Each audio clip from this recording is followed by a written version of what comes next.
السلام عليكم، ازيكم يا بنات؟ عاملين ايه؟ يا رب تكونوا كويسين وبخير كلكم. كل سنة وانتم طيبين يا بنات. النهاردة بقى كده جايه لكم بفيديو جديد وروتين جديد ان شاء الله يشجعكم. روتين بقى كده بعد الفطار، انتوا عارفين بقى التعب اللي احنا بنبقى فيه، بناكل كده ونبقى قاعدين بصوا مصدعين وعايزين ننام، مش عارفة بجد في ايه، يعني حاجة غريبة كده بتحصل بعد الفطار. فالنهاردة كده بقى هعمل معاكم الروتين ده يشجعكم كده، ونشجع بعض كده كلنا ونقوم كده نخلص حاجتنا على طول.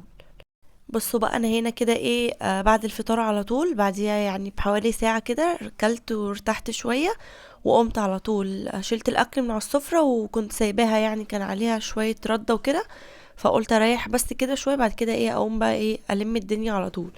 هنا عندي لمعت الازاز بتاع السفرة ورحت كنت حاطة المفرش اللي هو الرانر ده اللي وريتهولكوا في الفيديو اللي فات، اهو لو هتلاحظوا متعلق على الكرسي اللي قدامكوا ده. بعدين قلت يعني اغير، ان المفرش ده عندي كده من السنة اللي فاتت، فيعني قلت احطه شوية كده تغيير برضو، فاهميني؟ وهنا بقى كده الارض يعني الحمد لله كانت نظيفة، ما كانتش محتاجة كنس. بس كده يعني بص، هو بس يا دوبك لمعت السفرة على طول ورجعت الكراسي بقى مكانها.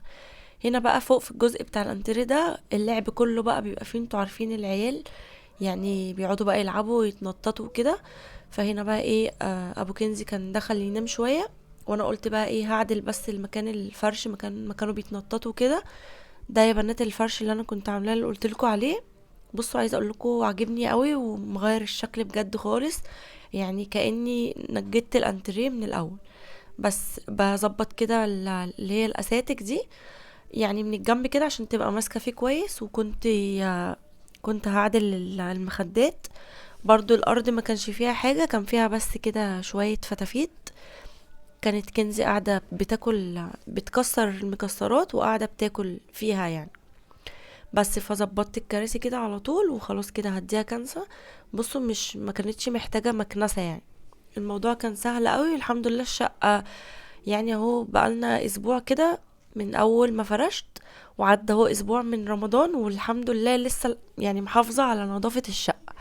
كل شوية اقول لهم بقى ايه خلوني شوية افرح بيها بنظافتها كده، والنبي محدش يبهدل حاجة. فاي حاجة بتقع، اي حاجة بحس كده ان الموضوع هيخرج من ايدي، فبروح على طول بقى كده ايه ماشية وراهم عمالة الم بقى اي حاجة بيعملوها. بصوا هنا لسه مخلصة اهو، وزينة اهو ابتدى يجيب اللعب تاني، واقف بقى بيلعب بالكورة والعروسة طمطم، شايفين؟ هنا كنت بقول له قول لهم باي باي واقف عمال يضحك بقى بصوا، وهدومه خارجة من بنطلونه وحالته حالة يعني. كنت هخلص بعد كده ادخل اخليه ياخد دش يعني واغير له كده. بس خلصت بقى بره وشفت الدنيا في ثواني اتلمت ازاي. بعد كده بقى هنا دخلت على المواعين بقى. قولوا لي بقى ايه اخباركم مع المواعين بتاعت رمضان؟ بصوا بقى كوبايات، انا مش عارفة كل ده بيطلع بجد منين. عصاير بقى فاهمين من كل حاجة، البلح بقى الخشاف والعرقسوس وعصير فراولة وكل العصاير بقى. فرمضان بقى يعني مواعين وكوبايات اكتر حاجة يعني. بس فانا عشان اسهل على نفسي الموضوع بشطف كده الكوبايات اول حاجة، تنزل التلزيق اللي فيها، لو في كوباية عايزة تتبوش او حاجة بعملها ببدأ بيها الاول. هنا بقى وكانوا شوية مواعين مش كتير، يعني كام طبق على حلة كده وصينية. الحمد لله اليوم ده بجد ما كانوش كتير، بس كان الحوض بقى كان فيه شوية دهون كده. كنت اليوم ده عملت كفتة مشوية في البيت، فطبعا بتنزل دهون يعني وكده في الصينية بتاعتها. ف بس فقلت انضف الحوض الاول كده بالفرشة دي، عشان يعني ما بهدلش الليفة بتاعتي ويجي بقى الدهون في الكوبايات وكده. بس دخلت بقى اهو بصوا على الكوبايات على طول على طول، ويلا بقى كده ايه، لو عندك مواعين اكيد عندك، مفيش لو. قومي كده شمري واغسليهم على طول، اتفرجي على الفيديو ده وتشجعي كده وايه، يعني سيبك من النوم بقى والصداع، عشان بصوا يعني بجد رمضان انا مش عارفة ايه اللي بيحصل لي فيه. انا يعني دي اول سنة يجيلي الصداع ده كل يوم، من اول بعد الفطار كده بشوية لحد وقت السحور. فمش عارفة يعني كل شوية بنادول بنادول. فبس يعني ربنا يعيننا بقى وايه يجعله كده ايه، كل اللي احنا بنعمله ده ان شاء الله في ميزان حسنات. فقوموا بقى كده يلا، لو وراكوا اي حاجة خلصوا على طول وبلاش كسل. بصوا بقى يا بنات، عايزه اقول لكم على حاجه. آه وانا بغسل مواعين كده انتوا شايفين يعني انا بعمل ايه. انا لما ابتديت يعني تنظيفات بتاعه رمضان وكده، انتوا عارفين انا دهنت المطبخ، يعني يعتبر كل حاجه في المطبخ جديده. تمام. المطبخ عندي اتدهن، وكنت جايبه مفارش جديده. فالمطبخ يعني يعتبر بصوا اتنضف تنظيفة العيد زي ما بيقولوا، من جوه ومن عند الحلل ومن عند المطبقية. كله اتنضف من بره لجوه، ودهان ومفارش جديدة وكله تمام.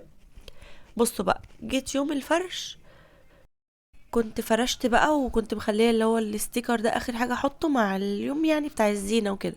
تمام، حطيت الستيكر وخلاص مفيش اي حاجة، اللي على الرخام ده.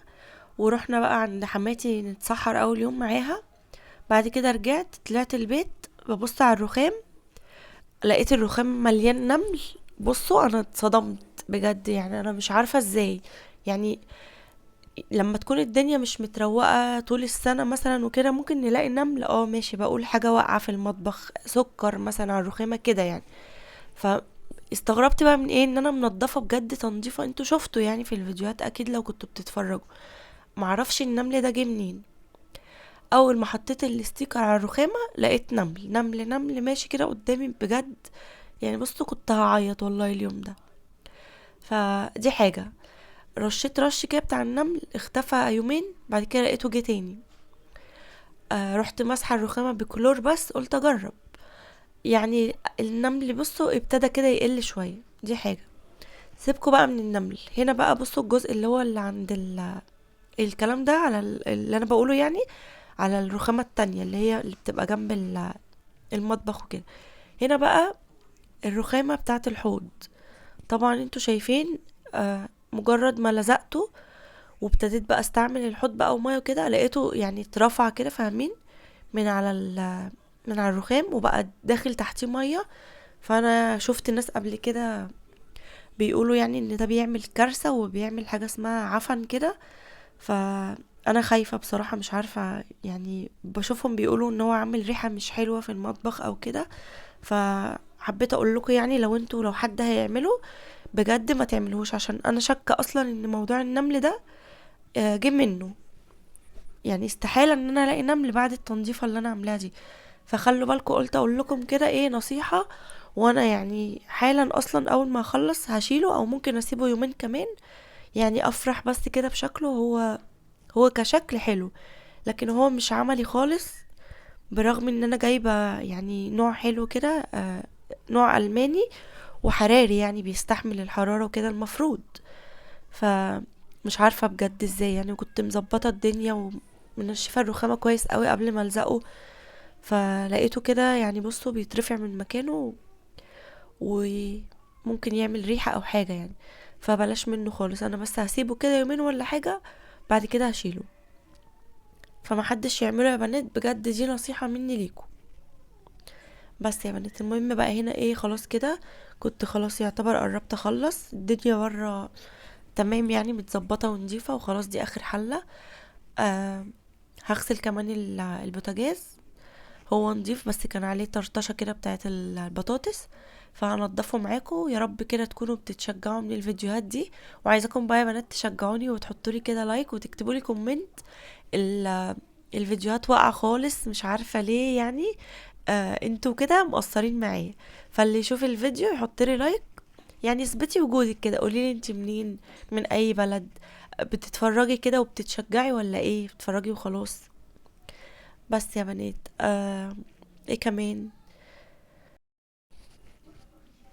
عايزاكم بس الاول كده ايه تسامحوني على صوتي ده، انا بجد مش عارفه الشتا ده فيه ايه، يعني البرد ماسك فيا. انا وزين وكريم جوزي، مش عارفه مش سايبنا ليه، يعني انا اول مره يحصل لي كده. انا حسدت نفسي، انا كنت بقول البرد ده بيجيلي مره في الشتاء وخلاص ما بشوفهوش تاني. بقى عندي طول الشتاء مش عايز يروح. فبس يعني خلوا بالكم بقى، عشان الجو عمال يقلب اليومين دول وحاجة غريبة، يعني يومين حر ويوم برد. بس يا بنات، قولولي بقى كده ايه، تتفرجوا على مسلسلات ولا قاعدين بتعملوا ايه؟ انا عن نفسي بتفرج على اللي هو مسلسل المداح ده، حاساه حلو كده. ويعني بصوا الاحداث بتاعته، هو مش مسلسل وخلاص، لا تقريبا يعني كده هو بيتكلم على الايام اللي احنا فيها دي، اللي هو اخر الزمان. اتفرجوا كده وركزوا هتلاقوا حاجات يعني بجد يعني بصوا تستفادوا منه قوي. مش حاجات بقى اللي هو عفاريت بقى وكده، لا، هو في حاجة او في رسالة يعني في المسلسل ده للي متابع ومركز، هو هيفهم بقى المسلسل ده مقصود بيه ايه.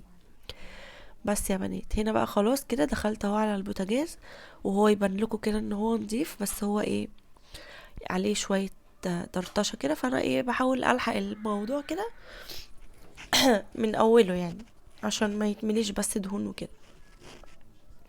عايزه اقول لكم هنا كنت خلصت وخارجه من المطبخ فله كده، يعني صعبان عليا والله. بقول له ايه، بكلم المطبخ والبوتاجاز بقول له يا عيني انا بنضفك اهو بخلص، ومفيش كام ساعه هدخل تاني اعمل بطاطس تاني واحضر سحور والفول بقى والحاجات اللي انتوا عارفينها والعيش والرده والكلام ده كله. فهنعمل ايه بقى؟ يلا الحمد لله. المهم يا بنات اهو خلاص كده خلصت. بصوا هو الحمد لله البوتاجاز نضيف.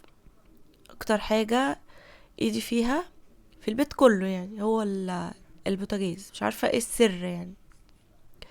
بصوا حتى الازاز اللي هو اللي في الظهر ده، بصوا ما فيهوش حاجه نضيفه اهو، بس لا لازم كده ايه نعدي عليه. قولوا لي بقى يا بنات، جبتوا لبس العيد ولا لسه؟ مش عارفه بقى انا انزل امتى اجيب لبس العيد، قبل الزحمه ولا ايه؟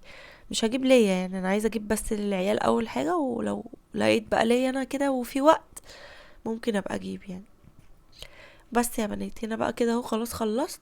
بصوا المطبخ بتاعي صغنون ازاي، بس انا محافظة عليه الحمد لله يعني. اديته بقى كنسة كده وخلاص، الدنيا بره تمام ونضيفة. وبس كده البوتاجاز اهو بيلمع وخلاص اتكنس الكنسة الحلوة. وده الاستيكر اهو على الرخامة اللي بقولكوا عليه. خلوا بالكوا بقى عشان ايه يعني ما يحصلكوش زي كده وتتضايقوا يعني بعدين. وبس يا بنات ده كان الفيديو بتاعي النهاردة، يا رب يكون عجبكم. فيديو خفيف كده وسريع. آه يعني هو ده الروتين اللي هنقدر عليه في رمضان، واستنوا بقى الفيديوهات اللي جاية. واشوفكم على خير يا حبايب قلبي، مع ألف سلامة.